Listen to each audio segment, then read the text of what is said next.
So, oh, boy's trying to crack. Good. I guess I should say it is technically morning. So, good morning, everyone.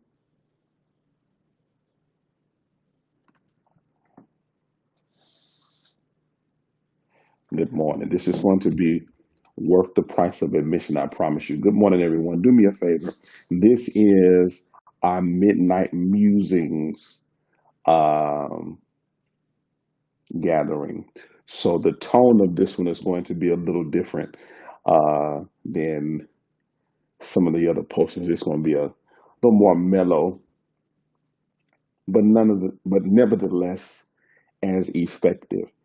If you're up, you're either up for a myriad of reasons. One, you can't sleep. Two, you're a creative, so this is one of those periods of time where your brain um, really functions and works. Or three, you're nosy and you know I'll say just about anything. So you want to know what it is I got to say. Whatever reason you're here, welcome, and it's going to be worth the price of admission. I want you to do me a favor in our Midnight Musings gathering. Two things I want you to do. The first thing I want you to do is in the comment section, I want you to write hashtag Midnight Musings, MIDNIGHT Midnight Musings. Second thing I want you to do is I want you to go ahead and share this stream with all of your followers. Go ahead and do that. You're already up. You already clicked on the link. I know you want to know what I got to say because you know what's going to come out of his mouth tonight. And Culp is speaking. So go ahead and do that. Go ahead and type something to me. Let me know you in here. Don't be nosy. It is improper to come in someone's house and not speak to them. So go ahead and let me know that you're listening, that you're on. I want to talk to you tonight. Go ahead and do that. Let me know if you can hear me. Don't be embarrassed. It's all right. Hey, Queen, Midnight Musings.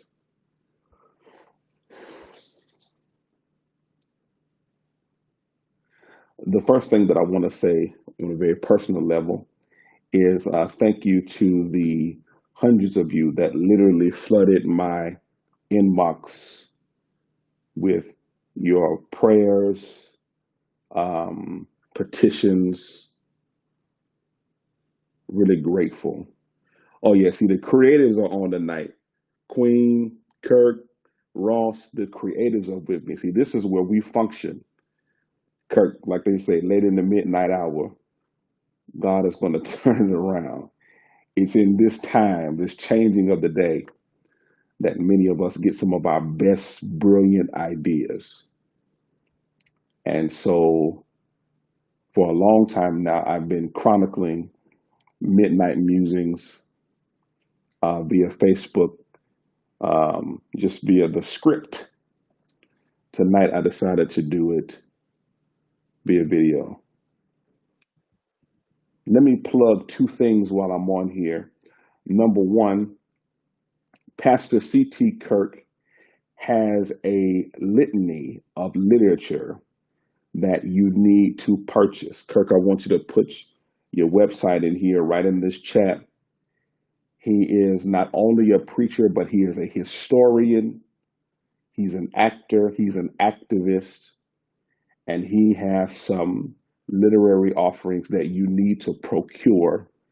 Add them not only to your library, but to your cognitive intellect as well. You need to purchase from C.T. Kirk. Also, Dr. James Ross is a business professor, and he has brought to us ways on how we can function in the stock market and become fiscally sound. You need to purchase his teaching series. where he literally breaks down how to function in the market so that you can put your money to work for you. So, Ross, please put your website information in the comment section so that I can connect my audience with your audience. If you're not willing to connect, and Ross, you told me this a long time ago, and I'm just walking into it. You told me that I had to allow my gifts to work for me in all arenas. I just wanted to be a good preacher, but that's not enough, right? There's more streams inside of me than just one. And even if the stream of preaching and speaking is a primary stream, outside of that, other things have to flow. All right? Good. Y'all say something to me now. This is midnight music. I know you got your phone in your hand. You're laying in the bed. You're probably trying to be quiet. Some of you are working at work on third shift. Hey, Crystal. So if you're in here, say something to me. Tonight, and Kirk and Ross, y'all make sure y'all post that information. Um, I want to talk about improper expectation. I want to talk about improper expectation and the danger of having expectations that exceed your own personal willingness to meet a standard worthy of the expectation you set. Let me say that again.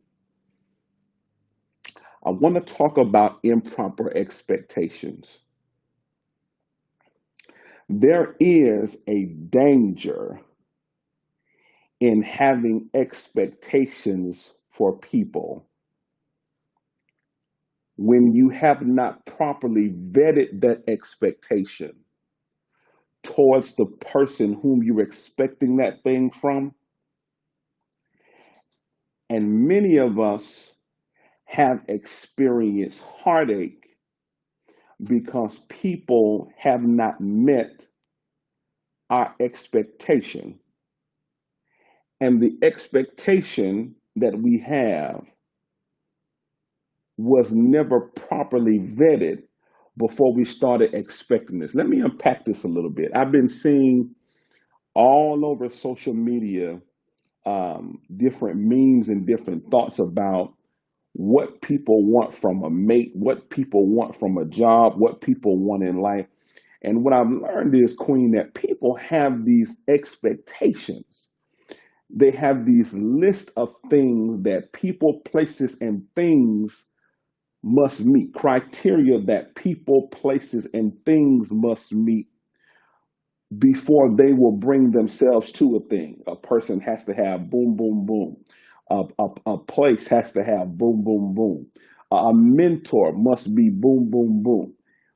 And there's nothing wrong with expectation, but improper expectation, unrequited expectation, can often lead you into a place where you will become very sullen and you will result to solitude because your expectation is not met. You put expectations on a person that never had any intention on being what you claim to need. Then, when they are not that, you get upset. You put an expectation on a job, expecting it to be XYZ. You put an expectation on your children, expecting them to be XYZ. You put an expectation on a city, expecting it to be XYZ. And then when these things fail you, when they fail to meet your expectation, you begin to blame the entity. But have you taken a look at your expectation to make sure that, number one, it's been properly communicated, And number two, that you have the collateral to demand. Oh, I feel a shift coming. That you have the collateral and the investment in that person, place, or thing to make a demand of your expectation. You cannot make a demand of expectation in a place where you have made no investment. Can I say that again? You cannot make a demand of expectation in a field where there has been no investment. Dr. James Ross is a professor of business and finance. He's on with us tonight, and he would be the first person to tell you that as lucrative as the stock market is, if you never purchase any stock, you have no right to have an expectation for a return from the stock market.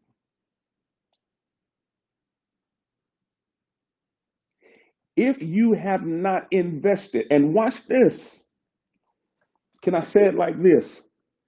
One of the things that Dr. Ross states explicitly as he's teaching new students is he tells them you have to expect loss. Part of the problem when we are dealing with expectations amongst each other is that we have an expectation that the person we are placing our expectation on will never disappoint us.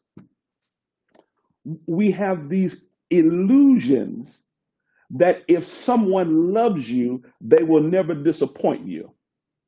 That if someone cares, if y'all are in here, y'all say something back to me because I like dialogue. So y'all talk back to me. Type something in this chat so I know that you're in here. Don't sneak in here and not say hey to me.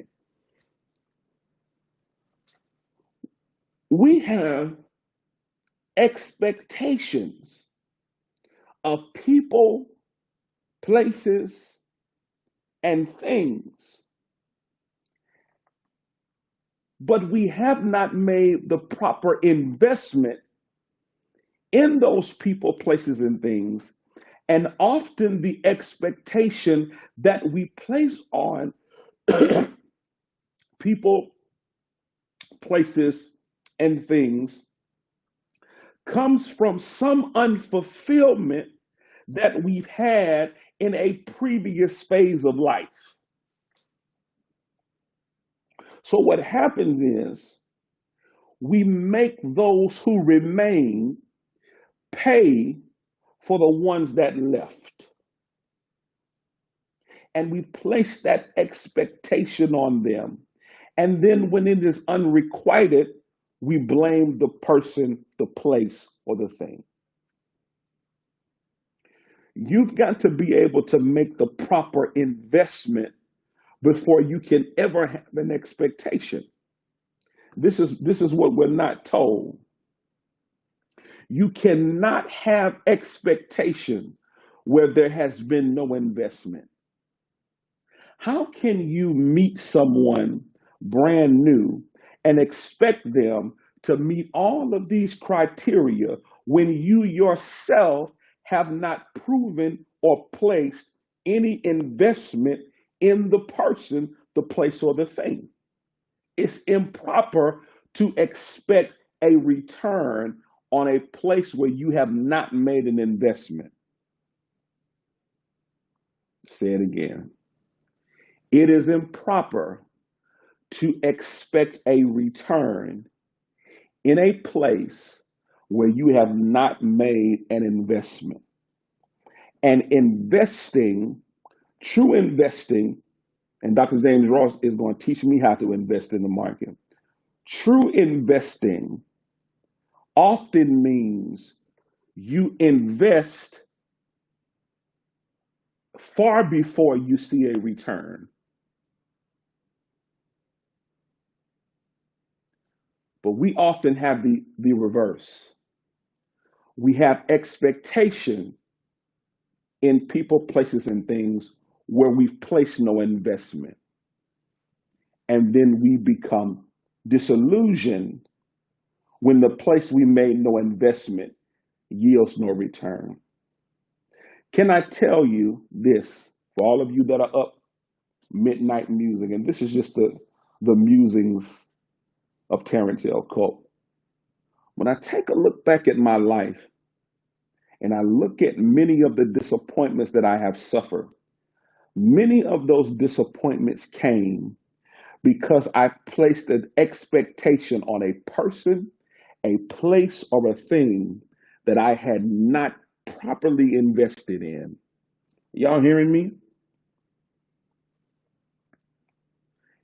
And I got disillusioned because the place I made no investment did not yield a return, but it's not supposed to. If you are not making the proper investment, you cannot have an expectation.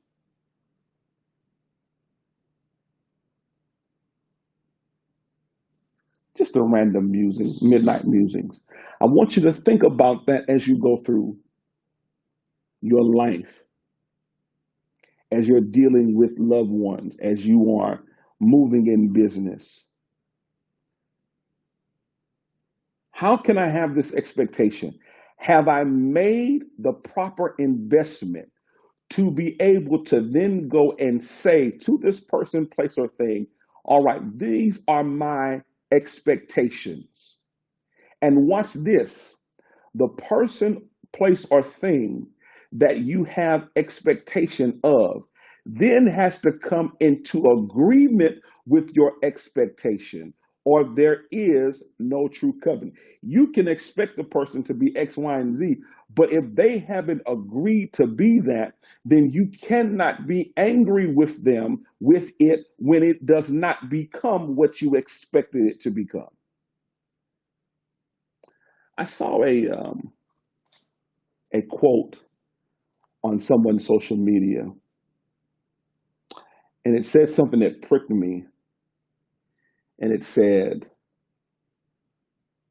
and I'm paraphrasing, the kind of love that I want is the kind of love where I do not have to tell my partner what I want. And I thought, how selfish is that? How selfish and how egotistical is it for you to expect someone who is partnering with you in life to be able to know without communication what you need in the moment?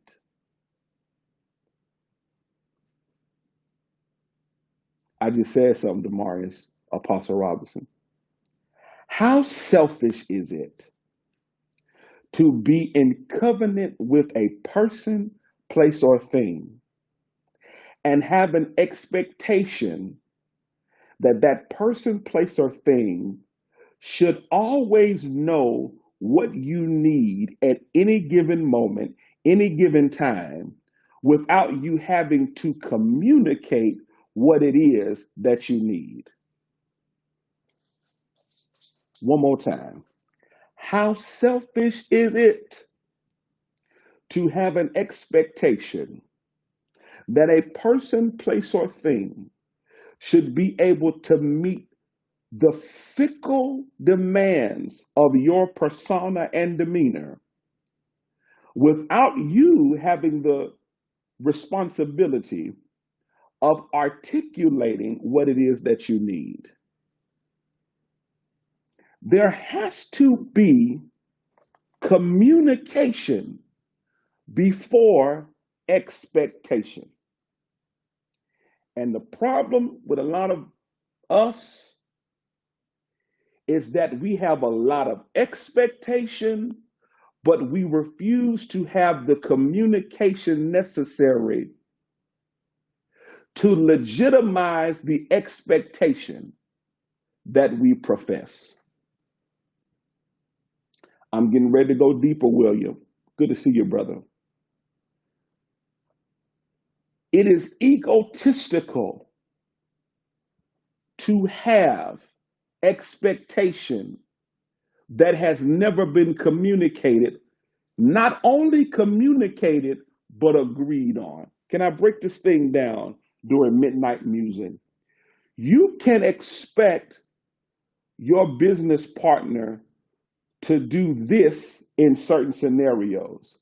But if there hasn't been communication and agreement, let me use these words because I don't want to be churchy, but I just want to help you.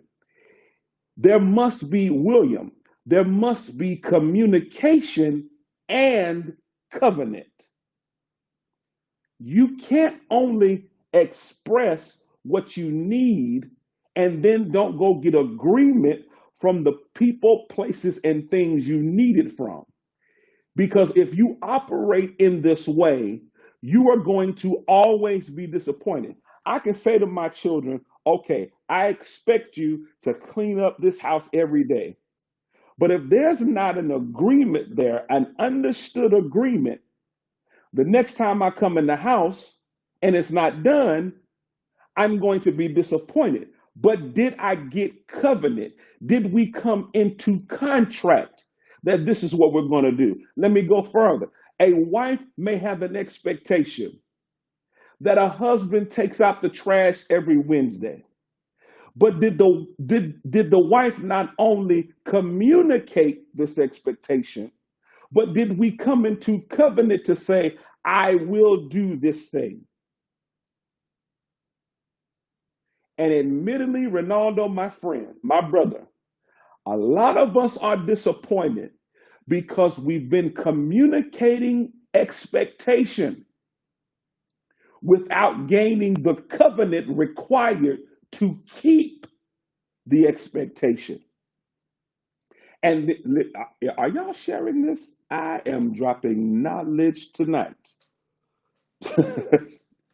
And I know it's 12, whatever in the morning, but somebody up. We got the West Coast and all that. So share this broadcast.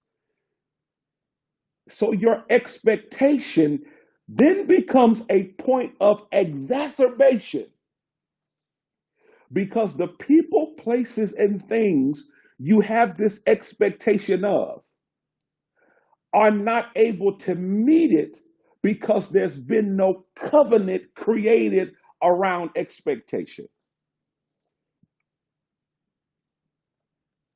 There has to be communication and covenant in order for your expectation to be healthy.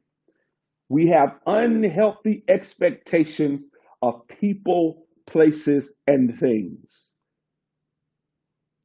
Unhealthy expectations. Because we think that people, places, and things should just know us. Oh, they should just know what I mean. They should just know when I said what I said, they should just know what I meant. They should just know my intention. How can I know your intention if you don't express your intention? I may not be able to properly interpret your body language. I may not be able to properly discern your facial expressions.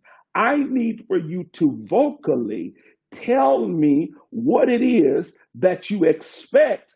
And then I've got to come into covenant with your expectation. Woo, William, watch this. Before I can ever be held accountable for your expectation. And people are holding other people hostage to expectations that they never came into covenant with that person on. And they're angry now because they're not meeting an expectation that you never properly expressed and that you never got covenant around. You can't be mad at someone that does not meet your expectation when that expectation has not been properly communicated and there's been no covenant created around the communication. Can I say this?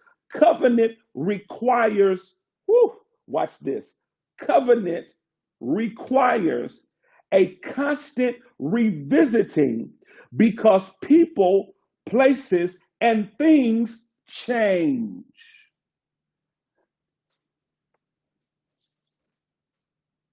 When you first got, it's midnight music, so I'm going to talk about it. When you first got together, maybe you only required sex once a week. But as you get older, sex drives fluctuate, desires fluctuate, schedules fluctuate. And so now maybe once a week becomes twice a week, or maybe you need it 3 times a week, but you've never expressed it. You never communicated it to your partner.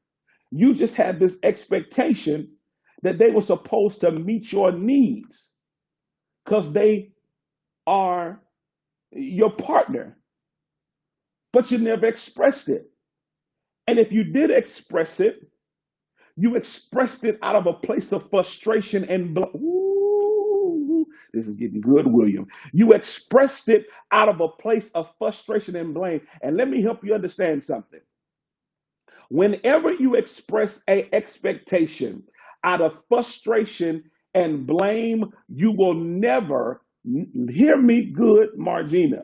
Whenever you express an expectation out of anger, animosity, and angst, you have just guaranteed that your expectation will never be taken seriously. Let me say that again for the third row. Y'all share this now. Listen. Whenever you express expectation from a place of anger, animosity, and angst, your expectation will never be taken seriously.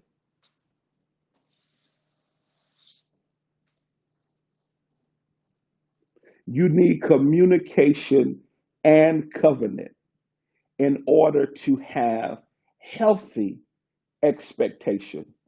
Somebody type healthy expectation. It is foolish. And I'm going to say this publicly. And if you got this posted on your page, I'm not talking to you personally, I'm talking to the world. You are a fool if you think you're going to ever find a person that just magically knows what you need any moment, any time of the day. You better open your mouth and express what you need in the moment, understanding that the needs of a person, place, or thing will, can, and should change based on the moment and the environment. You better open up your mouth and have communication about what it is that you expect instead of sitting on the sideline, stewing, and being angry because your expectation is not being met. You better open your mouth and say to your partner that this is my expectation. Are you willing to meet it?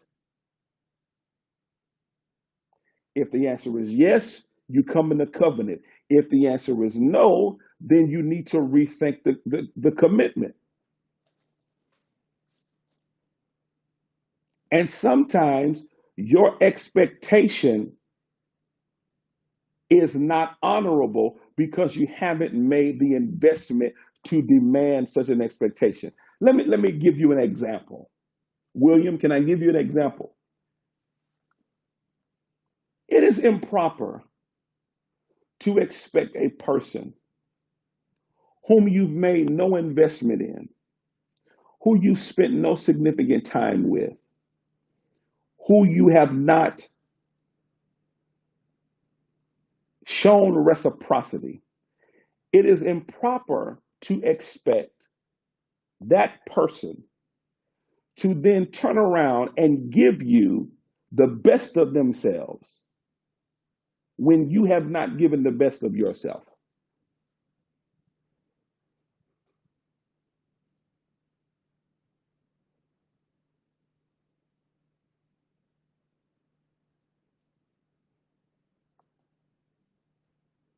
Improper.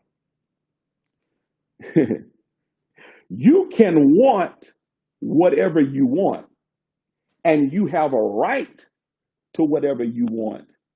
But what you don't have a right to, or what you will often find that life will teach you, is that you can have a list of expectation. That doesn't mean that people have to meet it.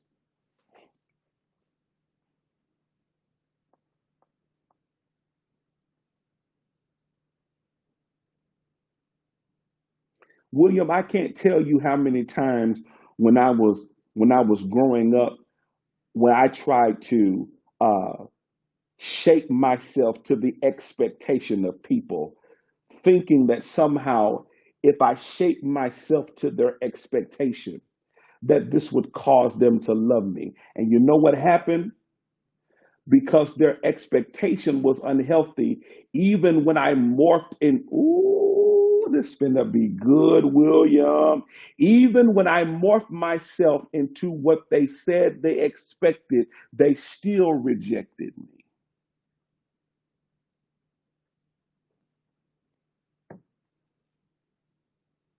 Tell me what's wrong. Why not? Why him and not me? Why him and not me? And okay, well, you want a man that does this. Okay, well, let me do this. You want a man that does this. Okay, let me do. And I shaped William and shifted myself to become what they told me they wanted. And then when I presented the finished package of their expectation, they took one look at this package that they said they want, and they still rejected it. You know why? Because it didn't matter that I had shaped myself to their expectation. I was not the package that they I was not the package that they wanted.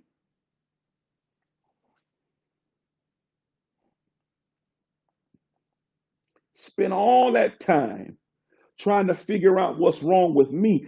And then watch this, William. I was rejecting other people whom my packaging looked good to because I was so busy trying to meet this unhealthy expectation of people who, regardless of what box I came in, would never be able to appreciate the gift that I was. They would always find something wrong with my gift. Either the wrapping was too bright, or the ribbon was too yellow, or they would find a way to reject what was in the box.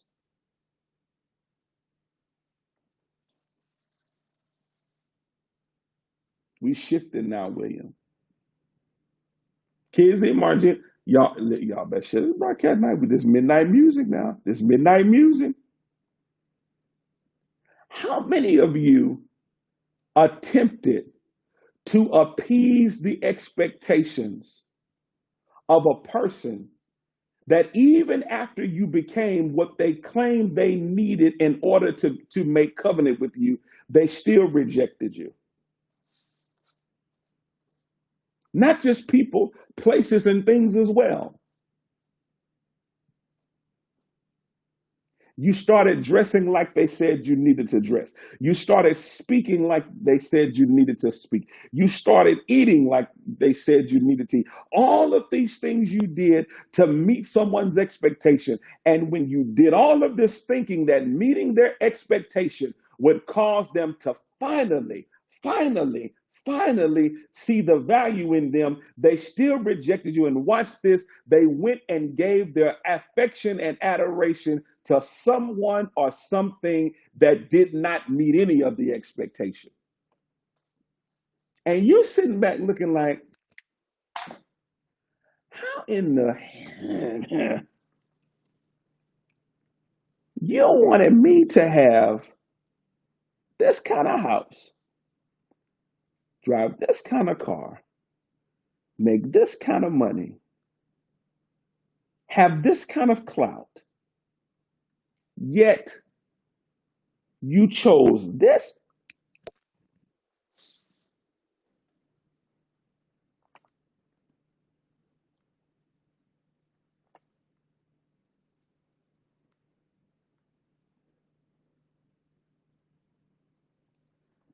Let me help you tonight be free from unhealthy expectation and be free from unexpressed expectation. Communication plus covenant equals fulfillment.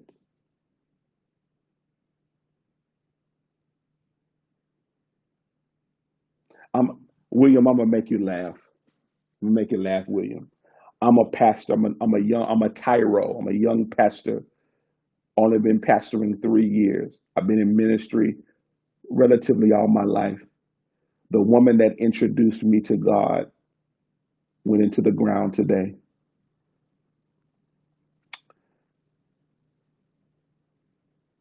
And I'm still figuring out what being a pastor is. At today's funeral, the two most influential forces in my life from a pastoral perspective shared the same pulpit. My uncle, Bishop Carwell Culp, and the pastor of my home church, who's been my pastor since 1987, the Reverend Dr. Charles A. Woods. I tell the story, William, Margina, Kizzy, because everything that I knew about pastoring came from a foundation of watching these two men pastor. And I saw them selflessly give of themselves and make themselves available to people and pay people's bills and all this I've seen all of that. So when I became a pastor, I emulated, and I still do, I emulated them. And I had some people that walked away from my church, several reasons. One person said I didn't dress in the traditional way of a pastor, so they couldn't get with that. Other people didn't like that. Yeah, two perfect role models. Perfect role models. Yes. Yes. Love those two men. Yes. Other people told me, um, you're not communicative enough to pastor me. And so I started trying to shift and shape and be like this and be that and say this and wear this and not wear that, trying to meet an expectation. And I've gotten to the point now, William and Margina, that I understand that for some people, you simply will never be enough. And you've got to be okay. Ooh, William, Margina, let me drop this on you. You've got to be grown enough to understand that for some people, you will never be their choice, but that doesn't mean you're not chosen. There are some people I will never be their choice. I don't care. It wouldn't matter how much notoriety I have, how eloquent I speak, how handsome I am, how boisterous and bold and compassionate and charismatic I am. I will never be their choice. And that ain't my problem. I used to try to figure out. I remember the first major heartbreak I ever had. I went to the girl and I said, "Tell me, tell me what I can do to to to to to make this right, to make you want me again." And she said something that should have freed me. She said, "It's not you."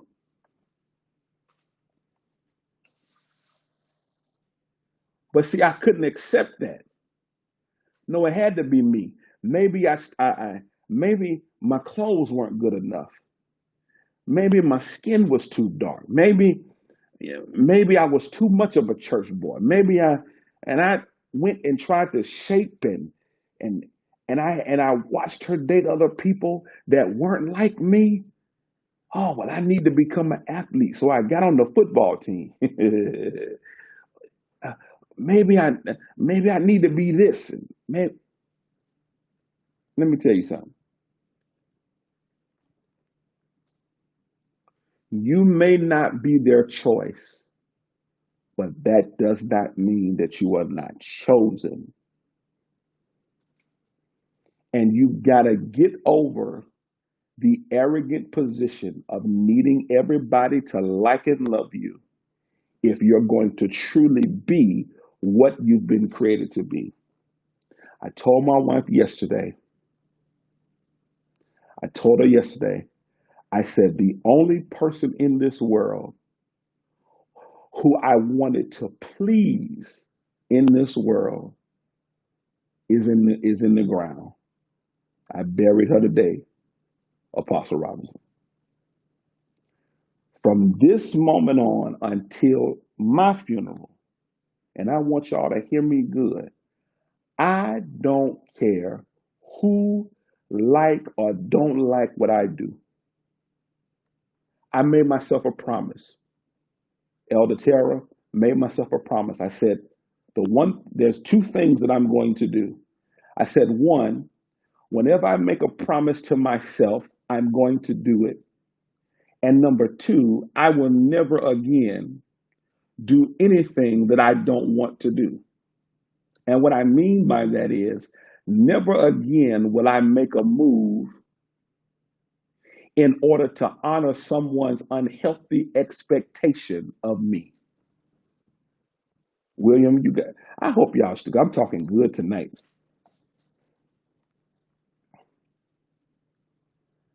I don't care who you are.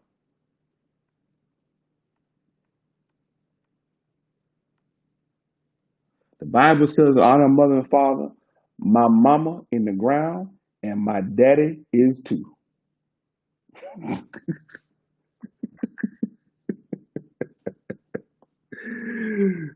I have no one else whom I have to prove anything to. My mama gave me a gift in her passing. I looked at her in that casket today, and as hard as it was and will be, because I'm still in the denial phase of my grief, she gave me a gift by slipping away from here. She freed me from the expectation of people. Because the only person in this world whose opinion mattered to me loved me unconditionally. And if my mama can love me to hell with what anybody else got to say, when you start living your life, I told you this ain't. I know y'all saying this is a powerful word. I'm not preaching. This ain't Terrance L Culp ministry. So just roll with it. When you begin to live your life to fulfill your own dreams and desires, you will truly begin to live.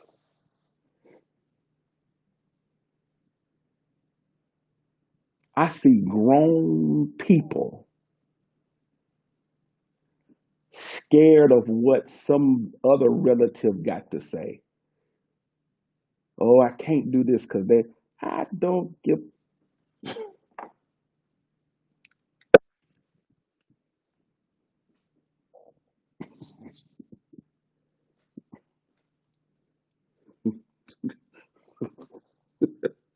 And Tara, I mean it with all love and respect now.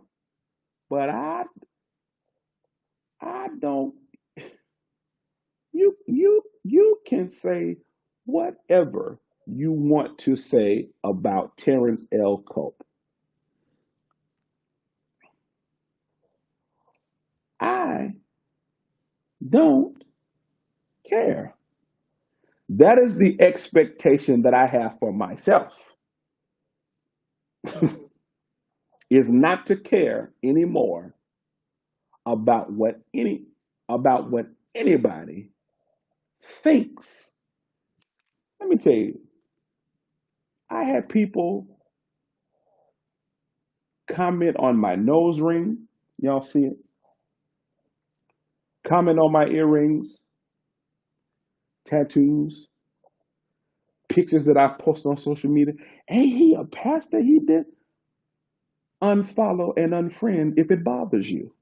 It's just that simple. Because I'm not changing for you. Because I don't expect anyone to change for me. If you're in my life, as long as your behavior is not harmful to me, I have no expectation for you to change. If you ain't harming me and you ain't harming yourself, I'm cool with it. One of my brothers in Christ, y'all know I'm transparent. One of my brothers in Christ called me and said, hey man, I was just checking on you, making sure you good. You posted a picture of yourself and it looked like you was in the bed. I said I was.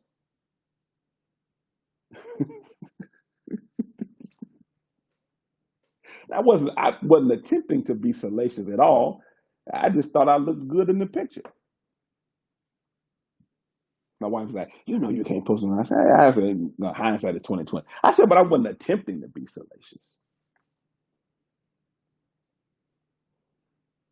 And so my preacher friend said, man, these people was calling me and saying, what's wrong with him? Ain't he a pastor? And I said, brother, I hate that you had to defend me. I said, but next time, tell them if they got a problem with it, inbox me.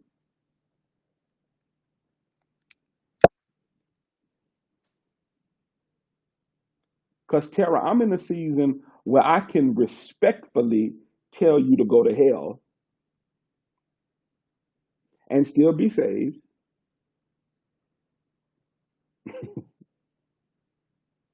Because sometimes people have this expectation that they can say whatever they want to say to you and you're not supposed to say nothing back. Oh no, that season is over.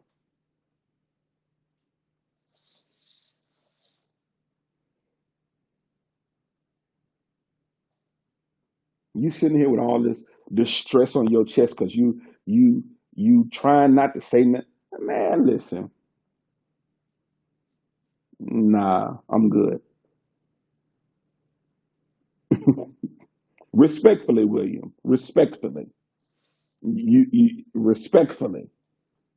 If you bold enough to come into my space and offer your opinion about what I should be doing with my life, when you have not contributed to my life, you have not um, uh, put in. Again, it's about investment.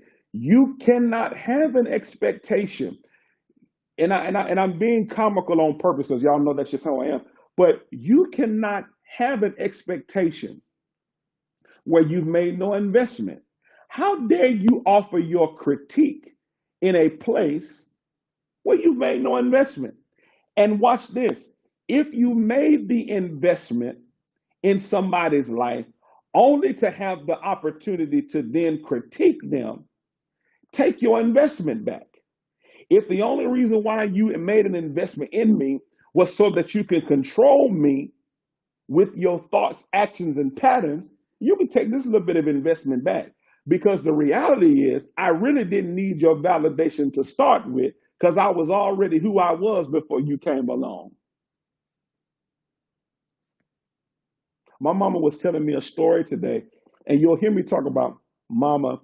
And my grandmother raised me, so she's mama to me, right? I still have my biological mom, who now is mama. So y'all will hear me use those two terms interchangeably. We were riding back from the funeral today. She was just telling me stories. She got a story. Gonna write a book and all that. We're gonna do that.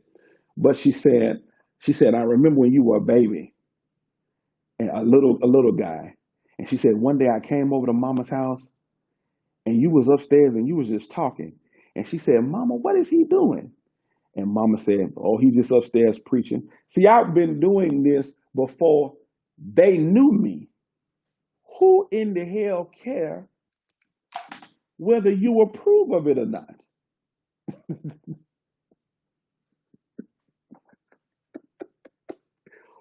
Yeah. And I know people gonna be like, he cussing up it. You said worse in your text thread.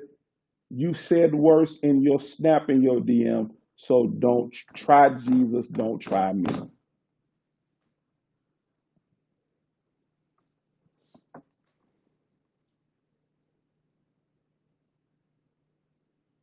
If me saying hell troubles your salvation, I question whether or not you ever had it or not.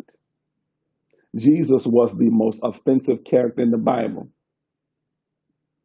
He told them to eat his body and drink his blood, and thousands walked away from him. If you can't handle a little offense, you're not built for ministry. That's a whole nother topic. I'm done though.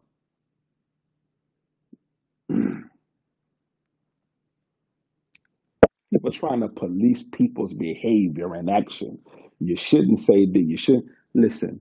When I put my mom in the ground today, I told my wife last night, I said, listen, I said, this is a new season for me because the only person whose approval I should have been trying to gain is gone. Everybody else is secondary.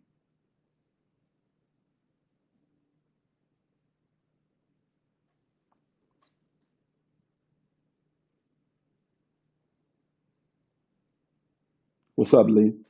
Everybody else is secondary. And I'm saying this because for a significant period of my life, Ronaldo said the cussing pastor. ah, no, but for a significant portion of my life, and Tara, you knew me when I was in college. For a significant portion of my life, I tried so hard to to live a life that was pleasing not to God but to people because I wanted people to affirm me. Never again. You like it, cool. If you don't, then that's okay too.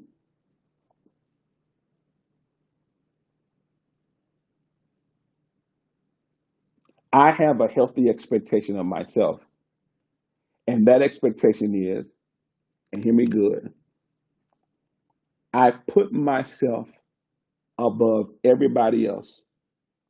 Let me tell you why. Because if I don't, then I'm good to nobody. If my self care is not paramount, then I'm no good. If I want to be the best that I can, that's why Tuesday, personal trainer, getting this weight off. I sound like Whoopi Terror. Listen, when I laid that beautiful woman in the ground, something shifted. What I look like can what another grown person got to say about me. I'm 39 years old. I was homeless. Them niggas wasn't there. I've been broke. They wasn't there. Gone through abuse. They wasn't there. What do I look like caring about what anybody has to say when the Lord Himself is the one that got me through and my grandmother's prayers prayed me through? Man, please. You can have an expectation, but I'm not in covenant with it. Tell them that, William. You can expect from me what you want, but we're not in covenant because I didn't agree to it. And if I don't agree to your expectation is improper.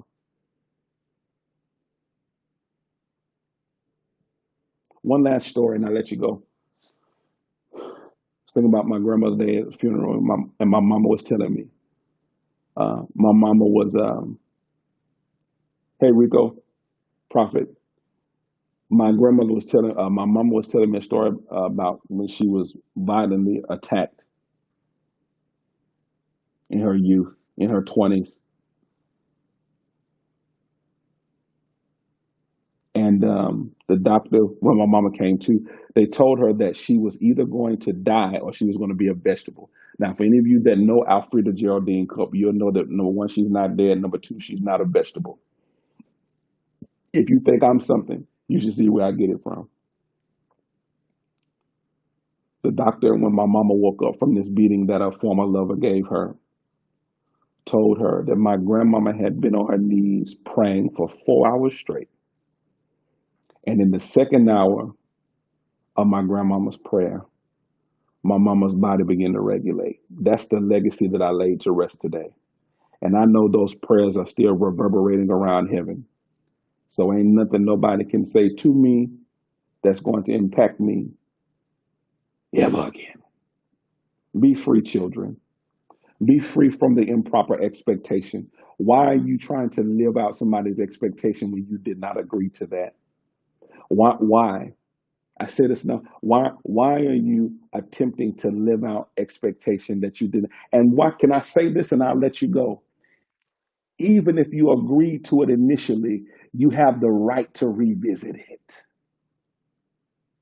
Because there's some things that I would agree to at 20 that at 30 I wouldn't agree with. There's some things at 30 that I would agree with that at 40 I won't be able to agree with because we change.